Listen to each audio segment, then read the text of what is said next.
Let's do it. Hello, and welcome to And Away We Go F1 Podcast, a Formula One podcast that goes beyond the track limits to talk about travel, food and lifestyle surrounding the sport. I'm Diane Bortoletto, your pre-Drive to Survive Formula One fan, and today I'm in Margaret River. And I'm joined by Chef Jason Best, who was in episode 7, so you can listen to his whole episode where he talks about all of his F1 experience working as chef for the Mercedes Formula One team. So welcome back to the show, Jason. It's Di, great to be on. And Jason's co-hosting today, so we're here to talk about, well, we've just had the very stressful Sao Paolo Grand Prix in Brazil, which was a sprint weekend. There's a lot of watching with the sprint weekend. Awful time zone for us in Western Australia, having to either get up in the middle of the night or, as I did, just roll out of bed really early in the morning and watch the replay without touching my phone. That's what I did as well. Well, let's start with the sprint. Not a great result for our homegrown boy, Oscar Piastri. No, it's been a rough couple of weeks for him. It looked like in the sprint, they were saying potentially some water had come across the track right as he had split off, because there was a few other cars straight afterwards that had the same issue, which was interesting. Yeah, that's right. So on the rails, the gutter of the track, if you like, there's some grooves in there. And because of the rain before the sprint weekend, some water had pooled in those grooves. And then Norris, who was leading the sprint weekend, so Norris qualified on pole for the sprint. He won the sprint. But when he was going around, he kicked up some water. Kimi Antonelli, young for 19-year-old, in second place, qualified on the front row and finished in second place, saw that water getting kicked up from Norris. And then Oscar Piastri happened to do the same thing, but because of the top of that gutter and that section of the track on the edge there was wet, yeah, it just caused not just Piastri to spin and hit the wall and end his sprint race, but there were two others, weren't there? And we had Hulkenberg out as well of the sprint race and Colapinto. So the same thing, touched the water, touched the side of the track there, and yeah, just one after the other, bang, bang, bang into the wall, and it was all over. So no points for Oscar in the sprint race. Lando Norris won the sprint race. Kimi Antonelli finished second. That was brilliant by the young 19-year-old in Mercedes, and his teammate George Russell in third, Max Verstappen in fourth, Charles Leclerc in fifth, Fernando Alonso, awesome result for him, in sixth in the sprint, Lewis Hamilton seventh, Pierre Gasly eighth, Lance Stroll in the top 10, in ninth in the other Aston Martin, and Isaac Hadjar in 10th. So that's the top 10 for the sprint. It was hard to watch, given Oscar had crashed out of that. What did you make of it? He's just had a bit of bad luck. It seems to just stay with you, doesn't it, when things aren't going your way? Yeah, he just needs one good race to give him to get going again, but time's running out. Time is running out, yeah. And it was an awful weekend, really, for Oscar. Really strong weekend for Lando. It kind of pains me to say. We are cheering for Oscar here in Australia, but credit where credit's due. Lando had a stonking weekend. Like, he really didn't put a foot wrong or a wheel. He has gone up another gear the last month, hasn't he? So he sure has, blocking out social media and doing whatever he's doing. He's really channeling the Formula One gods, who are liking how he's paying homage to them and granting him every single wish he wants by the looks of things. Would you say it's been since they had their break, the European break? Do you reckon it's... No, Oscar's been going downhill since that awful call in Monza. I don't know if that has just set something off mentally with Oscar, but since Monza, I feel like something's changed. Perhaps. That's hard to say. You only had that bad luck in the sprint, and then what happened in the race? So since Monza, Oscar's had a DNF, a P4. In Austin, a DNF in the sprint, then P5. Then Mexico, P5. Then in the sprint, he had a DNF in Brazil, and he finished the race P5. And Lando has just been capitalising on all of this and scoring a bag of points. No. He's just got another gear. He hasn't put a foot wrong. He's got That's where he is now, isn't he? He's dominating. Yeah, he is dominating. It feels like all the momentum is with Lando. I can still see Oscar fighting. Well, let's talk about the race. Okay, so the main race in Brazil. So qualifying in the main event, Lando qualified on pole. Kimi Antonelli was second, Charles Leclerc in third, and Oscar Piastri in fourth. And there was like nothing really separating them. Between Oscar and Lando, there was less than 4/10. From what I saw in qualifying, Piastri was really good in the first and last sector, but his middle sector, he was losing a bit of speed. But he was right up there. Yeah. But Norris and Antonelli's last laps were very quick.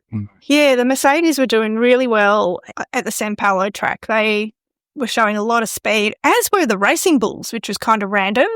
And Leclerc had a good last lap as well, qualifying. Yes, this is true. Leclerc did have a great last lap. After Oscar qualifying in fourth, there was Isaac Hadjar, who qualified in fifth, which is a fantastic result for him. George Russell in sixth, Liam Lawson in seventh, and the other Racing Bulls. Ollie Behrman qualified in eighth, another great result for that small team for Haas. Pierre Gasly in the Alpine in ninth, and Nico Hülkenberg in the Sauber round out the top 10 for quali, which is, a really mixed and unusual, qualifying. Yeah, no Max, he was top 5, which was interesting. Yeah, so he was complaining heaps about the car during qualifying, that the car was bouncing heaps, that it was undrivable. Again, so Max actually qualified in 16th, and then they ended up working on the car during Parc Fermé. I think they swapped out an engine and worked on the suspension. He had an engine change, and so they started him from the pit lane for the race. So behind him was Esteban Ocon in the pits. So Max was essentially starting in 19th, but from the pit lane. Yeah. And then the race, it was all dry conditions, which was kind of a miracle because they were predicting a cyclone on Saturday to hit the racetrack during the action, which never eventuated, thankfully. I read that on Friday night that it was brewing, and I was like, well, maybe there won't be a race to talk about on Monday. Yeah, which was another reason why I didn't get up to watch anything live, was because I thought, if it's going to be rain delay, that'll kill me. Safety car race. Yeah, exactly. So in the race, yes, Lando got a great start. Kimi Antonelli hung on to second, and then Max, my God, Max did 12 overtakes during the race. So from starting in 19th, essentially, he ended up on the podium in third. And he had 3 pit stops. Like one of them, yes, was under a safety car, and he had a puncture. It's always a great track for watching overtaking, and there's a lot more action in Brazil, I reckon, compared to a few of the other tracks. It is great. Yeah, it really did deliver on the action front, Brazil, for sure. So Max finished on the podium in third. There was George in fourth. Oscar finished fifth, which we'll talk about. Ollie Behrman in sixth. Liam Lawson in seventh. Isaac Hadjar in eighth. Nico Hülkenberg in ninth. And Pierre Gasly finished in 10th. So that's rounding out the top 10. So some notable people missing in that top 10 are the 2 Ferraris, both of them DNF'd. Yeah, first let's talk about Charles Leclerc. Tell us what happened, Jason. Innocent bystander. He was an innocent bystander. So after the hometown hero, Gabriele Bortoleto, my cousin, 1T, not 2, got tapped on the first lap of the race from Lance Stroll and went out, hit the wall. The race was over for Gabriele Bortoleto. Absolutely heartbroken for him. He was born in Sao Paulo. Yeah, that's right. So this is where he's from. So all his family and friends were there for his first home race. That sucks. Yeah, really awful for him. And it often happens though with drivers at their first home race. They just end up having a shocker, and sometimes through no fault of their own. With the hometown hero, he was out. So after Gabriele Bortoleto was out, the safety car came out. So if he was virtual, and then they had the normal restart, and Norris was quite, he takes his time to go on those restarts. He did one of those again. So when Norris actually got going on the restart, they reckon Kimi Antonelli, who was in second place, was caught napping, so to speak. Mm. So you had Kimi Antonelli in the middle, Charles Leclerc on the outside, Oscar Piastri took a lunge on the inside, and then Kimi there was three abreast, and then Kimi kind of cut the corner a little bit. Oscar had nowhere to go, could see Kimi coming across, hit the brakes, locked up, hit Kimi. Well, Kimi kind of drove in, hit Kimi. Kimi bounced across, hit Charles Leclerc, and Charles was out of the race. So that was just no fault of Ferrari at all. And that just ended, Charles Leclerc's race, which is pretty awful. Yeah, exactly. I guess they looked at the lockup on Piastri, the investigation, and that's why they pinned him at the time penalty. But to me, it looked like he actually had a line, and Antonelli kind of crept in on that a little bit. And I feel like it's more of a racing incident, but I feel like Antonelli was very lucky not to get penalised anything as well. It was one of those ones. Yeah, I agree. I feel like they both could have been penalised or both not. Yeah, so Antonelli was lucky he got away with no damage and no penalty. The stewards gave Oscar a 10-second penalty, which he had to serve in his pit stop. It was really unfortunate, but it cost him second or third place, didn't it? So. Well, he would have finished second if you add 10 seconds onto Oscar's time. He would have finished in second place, with everything else staying the same. Yeah, in hindsight, it's always a beautiful thing, isn't it? You can look back at replays, looking back slowly. The interesting thing is that this time, for the first time in the history of Australia, we had a choice of which commentary we wanted to listen to for the race on KO Sports. So normally we get the Sky Sports feed, which I've complained about heaps over and over about the British bias. But this time we were able to get the F1 TV feed as well. All they showed was the immediate race. There was no lead-up stuff from F1 TV, no post-race interviews from F1 TV besides the podium interviews. So I tuned into that for the first time, and it was really interesting to hear Jolyon Palmer, who said as soon as that incident happened that he thought Oscar was hard done by with that 10-second penalty. Whereas on Sky Sports, which I watched that also, I mean, you watched Sky Sports, didn't you? Yeah, I did. Yeah, and they were saying the stewards are going to take a long, hard look at that and Oscar's probably going to end up with a penalty. So they thought, well, it's a penalty to Oscar straight away, whereas Jolyon Palmer on F1 TV was like, I think Oscar's been hard done by there.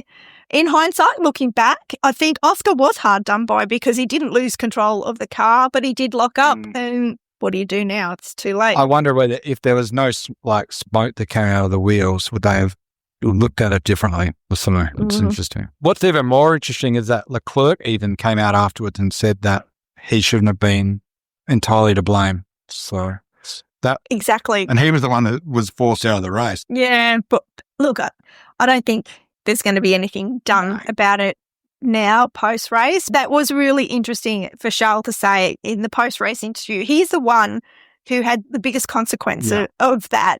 His race was over, and even said in the interviews that, Oscar was not totally to blame. Kimi went across. Kimi would have known that at a restart, he saw that Oscar was there, that there was someone on the inside. Yeah. More bad luck for Oscar, as we were talking about earlier. Yeah, more bad luck for Oscar. And there was some bad luck for Hamilton as well, who also had a DNF. So 2 Ferrari, double DNF for Ferrari. Lewis had, what happened to Lewis? He had his front wing replaced, didn't he? I think there was too much damage to the car. Put him back out for a bit, but I think he was over it from what I gathered. Yeah, that's right. They were saying that there was some floor damage, I believe, after there was a hit between Hamilton and Colapinto early in the race, and that resulted in Hamilton's front wing, like you said. Double DNF for Ferrari, homeboy hero out of the race. Oscar Piastri, 10-second time penalty. The F1 gods were not smiling on everyone I support. Most interesting thing I thought is Verstappen's race compared to his qualifying was polar opposite. Exactly. They obviously got things right overnight before the race. That's incredible to finish third from where he was. And it was only just third. He was very close to second in the end. He was right. Like he finished, just over 0.3 of a second behind Kimi Antonelli. Like if there were another couple of laps in it, I'm not sure Kimi Antonelli would have held him off. You know, this is what he did last year, right? He started in 17th and won the race. This year he started in 19th and finished third. They got nailed their strategy as well, the team. So yeah, they did. Yeah, they did nail the strategy, and he was just on a charge. And when Max is on a charge, not much stops him. because imagine what he was seeking after qualifying with Hadjar and Lawson in the junior Red Bull team, finishing faster than him in qualifying. Yeah, by a mile as well. Yeah. What's going on here? Yeah. Yeah, exactly. Because in qualifying, there was Hadjar 5th and Lawson 7th. Max Verstappen qualified 16th. His teammate, Yuki Tsunoda, was out in Q1. He qualified 19th. I'm surprised he won't be Red Bull next year, will he, Tsunoda? I think Yuki will probably lose his seat. That's been interesting to watch because Verstappen's been pretty solid again, and that second Red Bull car hasn't seemed to perform for a while. It's the cursed seat, right? Everyone was saying last year that Sergio Perez was, not performing, not up to scratch, that Max Verstappen was beating him by way too much. And everyone else who's been in that seat since then, which has been Liam Lawson and Yuki Tsunoda, both of them have really struggled in that second Red Bull. So whoever gets that seat next, and it's looking like it'll probably be Isaac Hadjar, I kind of don't even want Isaac Hadjar to go there because he's doing really well in his rookie season at Racing Bulls. Being promoted to that cursed seat might just end his Formula One career. Or he might step up. You just don't know, I suppose, He's not going to say no to that. No, is he? So I don't think you get a choice. no, for sure. Another good result for Beerman. Yeah, Ollie Behrman, he did great, didn't he? He's another one who's got some good momentum. The F1 god's smiling on him. It's so good seeing these rookies do well. So in the top 10, let's just have a look. Well, if we count Liam Lawson as a rookie, we've got Isaac, Liam, Ollie and Kimi. So 4 rookies in the top 10. So 40% of the top 10 are rookies, which is pretty amazing. But it's good for Formula One because it's sport. Yeah, it is good for the sport. Yeah. And finishing 6th, yeah, brilliant result for Ollie Behrman. His teammate, so his point of reference, Esteban Ocon, didn't have a great race. He finished in 12th. Didn't really see or hear much about Ocon during the broadcast. I don't really know how his race went. Alonso was pretty quiet too. He was quiet. And Alonso finished in 14th. What was interesting that from 6th place to 12th was all very close. All the cars, did you see that? How they all finished? Yeah. They're all really close together. Yeah, it was like a big DRS train, wasn't it? Yes. Well, of the 71-lap race, there were 69 overtakes in total. 12 of those went to Max Verstappen. 8 overtakes each to Ollie Behrman and Alex Albon in the Williams. Another really quiet team over the whole weekend was Williams. They didn't finish in the points. Alex Albon finished 11th, Carlos Sainz in 13th. 6 overtakes to Antonelli, 5 overtakes to Carlos Sainz, and 4 overtakes each to Piastri, Russell, Hadjar, and Hulkenberg. Stacks, and there were more down the order. Lots of action on the track, and a massive crowd there in Brazil as well, 304,000. Yeah, and so they put a new 20,000 seat stand in on turn 1, I think. Okay. It was, but the punters would have been happy. They're pretty mad about it over there. It's actually a pretty cool track because it's on almost like on a hill, and I remember standing out there and just being able to look, and you can see different parts of the race. It was one of the better ones to walk out the back of the kitchen and have a look at. Oh, great. So obviously you went to Sao Paolo when you were working for the Mercedes Formula One team. Did you get a chance to have a look around the city or do anything while you were there? Yeah, we went out a few times. You have to be pretty careful there. When we left the hotel to go to the race, we wouldn't wear our uniforms because teams were targeted. So we just tried to blend in until you got to the track. But we did go out to a few restaurants. Food was always really good. They love their steaks over there. A lot of stuff coming out on big skewers, and you're carving it off yourself and that sort of vibe. With, nice salsas, chimichurris and stuff like that. You always got plenty of food there. I remember it being the hardest kitchen to cook in. Why is that? Very small. And there was, I guess, that tropical kind of climate. And there was not much air flow because the kitchen was in the back of the little hospitality that we had. But we managed to make some more airflow with a polystyrene box that we attached to the little vent and put the stove underneath that to form some sort of extraction, which helped. And we drew a big Mercedes symbol on it. Oh, gosh. So that was pretty cool. But it was a good race to be at for sure. Yeah, just hard cooking at it. That was all. Yeah. Well, Brazil as a country is, and I know this Grand Prix is the Sao Paolo Grand Prix. They're very adamant that that's how this Grand Prix is referred to as opposed to the Brazilian Grand Prix. I think obviously the city of Sao Paulo is putting in all the money for this, or the majority of the money. I'm not really sure. But Brazil as a country is a awesome country to travel around. When I went, the first time I went, I had been in South America on the other side. I went to the Galapagos Islands, went to Peru, Machu Picchu, Bolivia. Yeah. And it was fabulous. And to the Amazon jungle on the Peruvian side of the Amazon jungle as opposed to the Brazilian side. I couldn't wait to get over the other side of South America because I was so sick of eating chicken and rice in Peru and Bolivia. Chicken and rice. The variety of cuisine just really wasn't there if you were on a budget, which I was at the time. Having said that, one of the meals of my life was in Lima in Peru. It was at a fantastic restaurant called Astrid and Gaston. I still remember that. The waiters had white gloves on, and after dessert, a little box came out with these little drawers that you pulled out, and they had like little chocolate truffles and little chocolates in each of the drawers. It was very fancy pants and very, for Peruvian standards, really expensive. But on the Australian dollar at the time, it was very reasonable. But Brazil, it felt more European, which I was really missing after, nearly 3 months on the other side of South America. I went to the Iguazu Falls, just magnificent waterfalls. And what I loved about it was that you really felt like you were in nature. Whereas I don't know if you've been to Niagara Falls. No, I haven't been to Niagara Falls, no. Well, when I went to Niagara Falls, I went in on the American side, because that borders Canada, of course.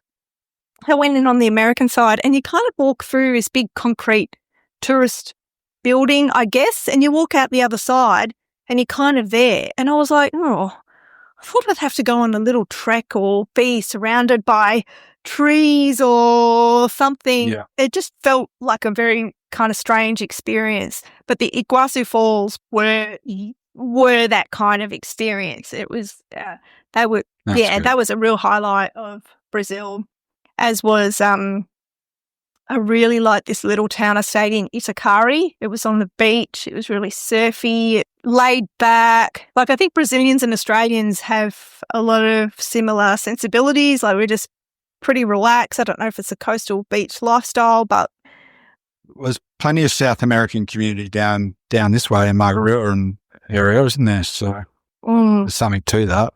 Yeah, for sure. If I had my time again, I'd definitely go and check out one of Alex Atala's restaurants in Brazil. Yes, me too. I didn't really know about him until after I got back. We did a gourmet escape event with him, but he was brilliant. He's just a nice guy and great chef. Yeah, definitely. I've been to Brazil twice. One was for the FIFA World Cup, and the other one was, it was amazing. And the other one was just traveling through Brazil and had a month in Brazil, which was fantastic, but didn't spend any time in Sao Paulo, only transited through the airport there. It's not really a city that draws tourism. Like, there's not... Nah, it's full on. There's not an impressive waterfalls like the Iguazu Falls, or it doesn't have the beaches of Rio de Janeiro. So it doesn't really have that same tourist appeal. But one thing I do find interesting about Sao Paulo is that apparently there's like loads of different helicopters in the sky, because getting anywhere in the city, the population of Sao Paulo is 22.99 million. 23 million people in one city. I mean, that's nearly the population of Australia. Wowzers. Yeah. you're just in gridlock the whole time. So people with money travel by helicopter from building rooftop to building rooftop. Makes sense. But yeah, I can remember being in the car. It always took ages to get from the hotel to the track. We weren't going that far. It took ages. It's a very busy city. Yeah. Yeah, it's full on. And because of that, I think that Freeway doesn't have as much touristy appeal probably because it's a big, busy place. It is a big, busy place. But interestingly, the track is located between two lakes, right? That's why it's called Interlagos. And it seems to have its own little microclimate, which is why the weather is such a big factor usually in this race. It didn't play out this year so much, just a bit of rain before the sprint. Did the storm end up hitting after the race or anything, do you know, or did it just went past and missed it? I don't know what happened to the predicted cyclone, but that was talked about a lot on the Friday and then didn't happen and just wasn't talked about again. As a Oscar Piastri fan, I feel deflated after this weekend. I felt really deflated after the sprint and qualifying even, just with Lando on pole, like his main rival for the World Drivers' Championship. And yeah, I don't know. How are you feeling about it all? Yeah, like we've said, it's bad luck. But I was wondering what your thoughts were on the whole, people were saying there's a bit of conspiracy theory. Maybe they've been favouring Norris for a while. Is that because they're British, McLaren's British and he's British? Is that sort of vibe? Well, I'm not sure. I mean, yeah, those rumours have been swirling for ages, haven't they? And, you know, if you look on paper, they have been favouring Lando. Like, not all, but a lot of the papaya rules of trying to keep things fair have fallen in Lando's favour.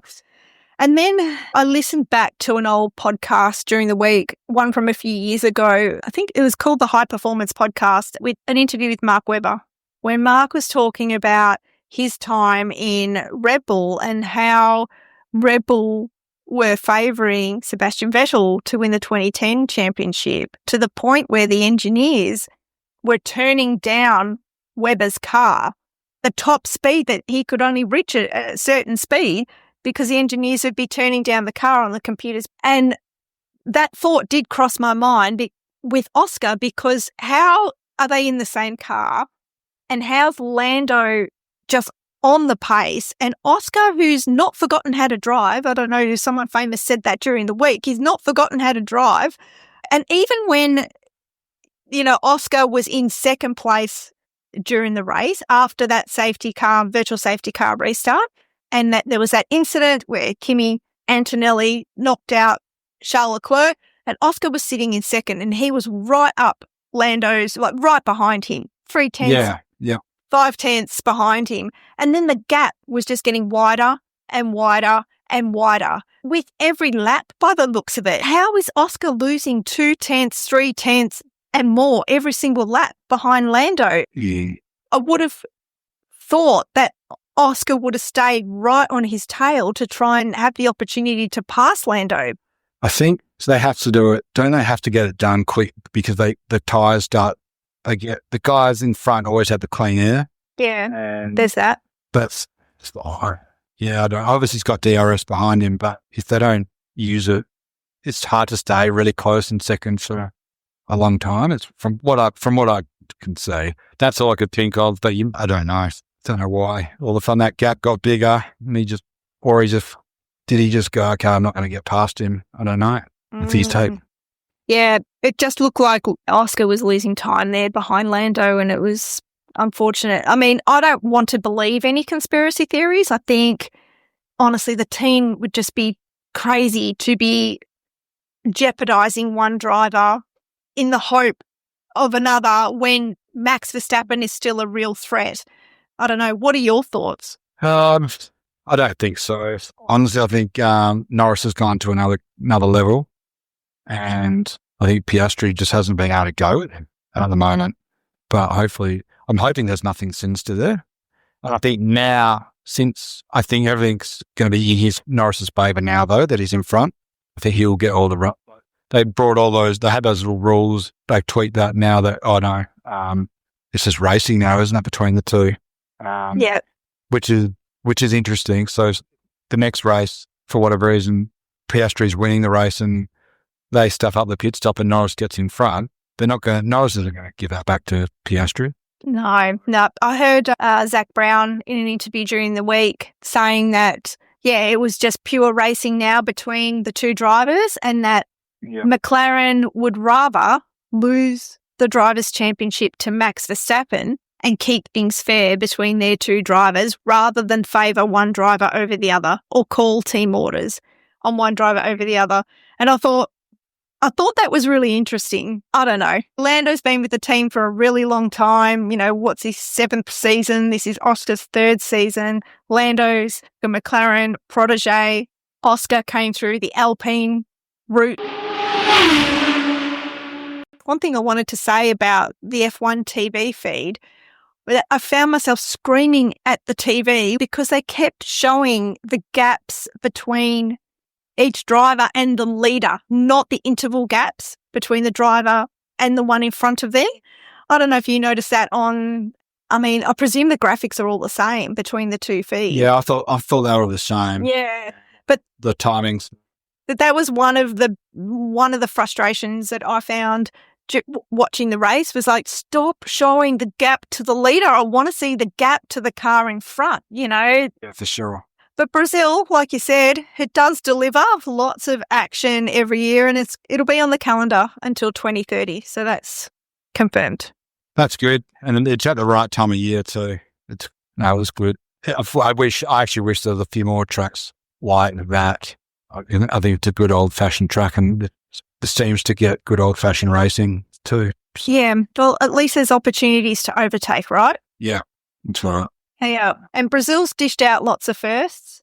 Well, this time, first times that Kimi Antonelli finished in 2nd place, his highest finish. Career best for him. Career best, exactly, for Kimi Antonelli. It was also the first podium for Gasly and Sainz in the past. So, last year, of course, it was the double podium for Alpine with Ocon and Gasly, which was just a really memorable moment in Formula One. It was the first win for Russell in 2022, Brazil. It was the first time that Lewis won the World Drivers' Championship in 2008. That was in Brazil. And it was the first time that Kevin Magnussen got pole position. That was also in Brazil. Kevin Magnussen. Yeah. And then last year, as we said, Max started from 17th on the grid and won the race last year in Brazil. Oh, other big news. Oh my God, how have I forgotten this? Charles Leclerc is off the market, officially engaged. All right. That is big news, I guess. Massive news. Yes, that's huge news in Formula One. Alexandra, I'm going to butcher her surname, Alexandra Saint Malou. They're beautiful posts on social media, and that was during the non-race week. Yeah, they got engaged, and apparently her oval diamond ring is said to be valued at $525,000. Wow. It was a bit more than my partner's engagement ring, but it's about 50 times the value of my string, but I'm fine with that. It's all good. I actually thought something that was interesting, I found interesting anyways, that Nico Rosberg's partner, Vivian, just released like her Cutes book. Yeah. Oh, okay. Nice. So he was promoting that during the week, trying to get people to support that. She's lovely. She was actually a genuine nice person. The next race in Vegas, is that this weekend or is there a break? No, we've got a break. So I've got a special guest episode next week. So stay tuned for that one. And I'll jump in now and say that the stats show that probably 10 times the amount of people watch this podcast and have subscribed. So if you're listening or watching this on YouTube, hello, please subscribe to our channel because it really does help our small podcast get seen. We've got a break next week, then Vegas, then we're off to Qatar, and then the final round, Abu Dhabi. So we've got 3 races left. Qatar is a sprint weekend. So there's still, 75 and 83 points on the table up for grabs.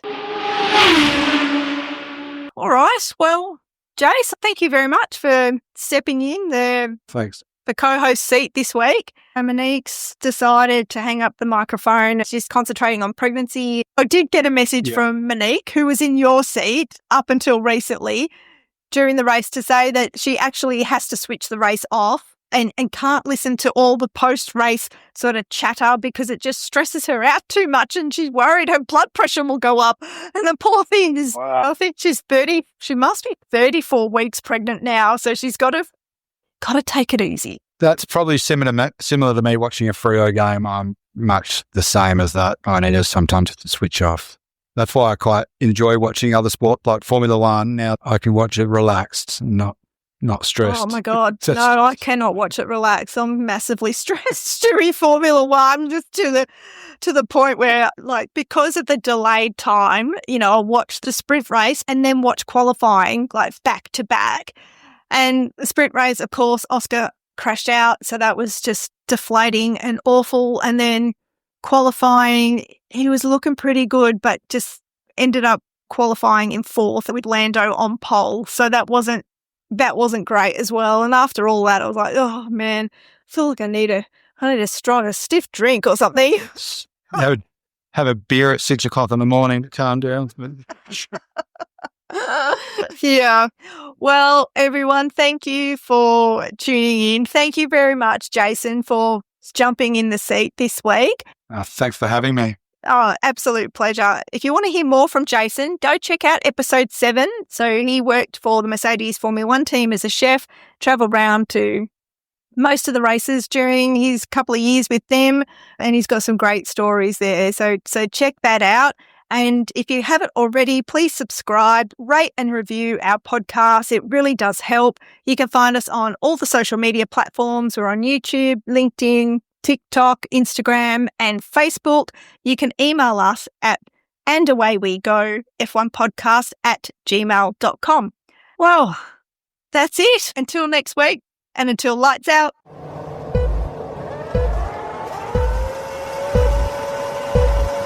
It's lights out and away we go. And Away We Go podcast is produced by Diane Bortoletto. Let's do it.